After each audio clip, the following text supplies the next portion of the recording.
My fiance's family doesn't treat me like part of the family and wants him to ditch me on Christmas as I'm about to give birth. My fiance, 31M, and I, 31F, are expecting our first baby due on December 30th. His family has a vacation home in Florida, and they have gone every year during the holidays for about a month until after New Year. He agreed not to go this year because of the baby, but his family is insisting that he goes and comes back on the 28th. In their words, there is ample time before the baby is due. So, he bought a ticket for December 15th to 28th. His reasoning is that his parents really want him there, and his siblings will also be going. For some context, I have also gone to Florida with his family for the past 5 years for at least part of Christmas. Every other year, I return before him to spend Christmas Day with my family. This year is the first time in a long time that all the other siblings are able to overlap dates.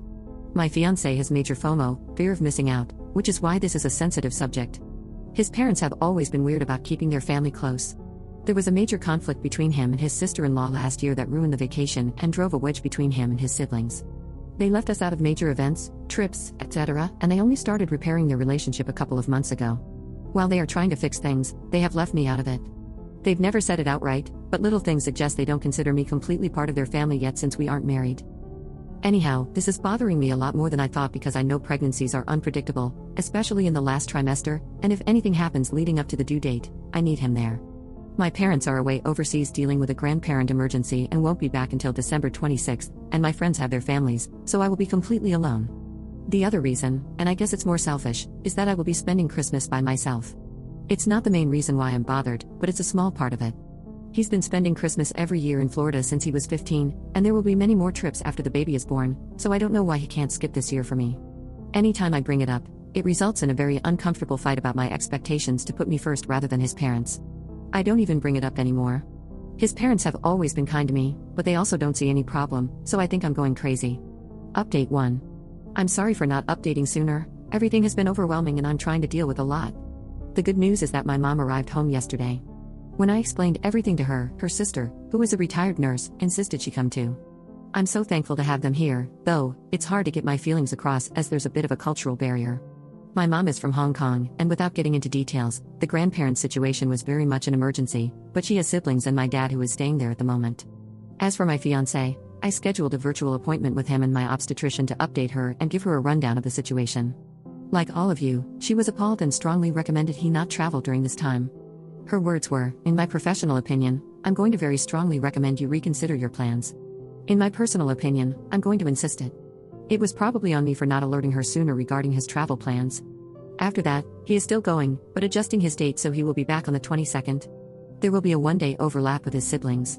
His mom isn't too happy he won't be there for Christmas, and she suggested he fly back later on the 25th instead so he can spend a part of Christmas Day with them, but he said no. It's still not ideal for me. My mom and aunt have insisted on speaking with his parents, so we've scheduled a call with them later today. I reached out to my best friend too about this after I read some of your responses and PMs. She was livid and informed her husband that she doesn't care if it's on Christmas Day. If I go into labor, she will drop everything and be there. She's also been kept up to date about who will be with me while he is away and will be visiting. I know there were a lot of questions regarding the family, but I can't address all of them. It's too much to write out. Yes, I know they don't treat me completely as family. There have always been small passive-aggressive things that bothered me, like not being invited to Mother's and Father's Day events, left out of family secret Santa, not being allowed to sleep in the same room when we visit, etc. Yes, I know that his mother must be aware that he shouldn't be leaving me at 37 weeks. She's not dumb, and I update her after all my appointments, so I know she knows this too. I don't know why she's saying it's okay, but I have an idea why. My mom has made it clear she will be addressing all of this in the call. Some of you wondered how they can afford to go to Florida for a month. His parents are retired and snowbird there. His siblings and sister-in-law all have 9-to-5 jobs that are partly remote, so they are lucky enough to take their work to Florida and work there. My fiancé is a gig worker, so he dictates his own schedule. Obviously, their schedules don't always align. I haven't shown him this thread yet. At the moment, it's just one more thing I don't want to deal with. I may in the future, but I have suggested we go to therapy before we set a wedding date, and he agreed. I'm also seeking counseling for myself. I'll try to update again after the baby comes. It might be a while, but please know that I am safe and have a lot of love surrounding me. Update 2. Happy holidays everyone. I know some of you were asking for an update, so here it goes. My baby girl was born on December 20th at 6 pounds 10 ounces at 9:42 p.m. My mom, aunt, and best friend were there during labor. My mom was present during birth. She's healthy, and we're all exhausted, but I'm so grateful for my support system. My ex-fiancé did not make it for the birth. During the video call with his mother, my mom told her that he needs to come back immediately, otherwise, she will be taking me home, and they will not be welcome to visit the baby. It was a very heated call, but the outcome was that my mom unpacked up my things, and we went back to my parents' house where I currently am still residing. So, you can guess what happened there. I had a very upsetting phone call with him about his priorities now that we were literally down to the wire, and the conversation ended without much resolution. He hung up on me. I messaged him after our daughter was born to let him know I had given birth and that she was healthy. He tried to video call a lot after that, but I didn't pick up. He returned home on the 22nd as planned. Of course, I wasn't at the condo. I think they all thought my mom was bluffing. He tried to come by my parents' house many times, and at one point, sat outside in his car for hours when my mom and aunt wouldn't let him in. Finally, on Christmas Day, we let him see his daughter, and he and I discussed our future.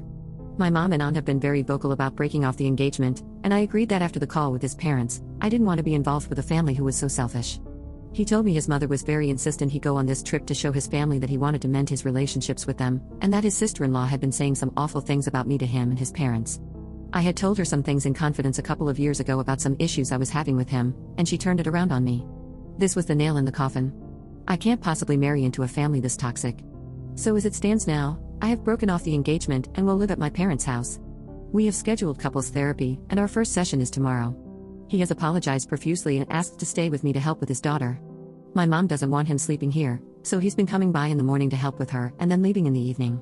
His parents have told him that they would like to see our daughter as soon as they come back, and he has video chatted with them once to show our daughter to them. That's basically where we stand now. Undoubtedly, the situation will get more complicated once his parents come back, but I can't think about that right now. My baby girl is healthy and has a nursery set up in my childhood bedroom. She's surrounded by people who would give her the world. My aunt, who I haven't seen since I was 10, is here. Those are the positive things I'm focusing on.